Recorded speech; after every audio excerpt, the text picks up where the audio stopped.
kantoorgebouw Helikon Staten van ondernemer Tom Genee is een hier verbouwd ter neetopvang voor 320 vluchtelingen. Omdat de instroom van vluchtelingen dit hier volle lietser is als verwachten, is de neetopvang net langer nodig. Ja, dat merk je ook alweer gewoon. Hè. En op zich, ik snap dat ook wel. Ik bedoel, we hebben er nu nog minder dan 50. En ik ga ervan uit dat vrijdag inderdaad ook de laatste vertrekken. En dan is voorlopig weer even gebeurd. En dan heb je ongetwijfeld de kans dat het hele circus na de vakantie opnieuw gaat starten. De gemeente Ljouwert had nou naar vreed geen opvang van asielzoekers meer.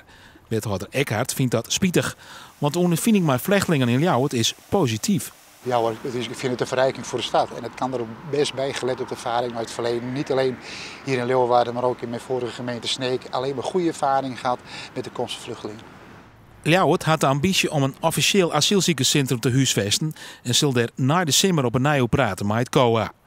Helikon Staten bloedt als opvanglocatie beschikbaar rond 1 oktober.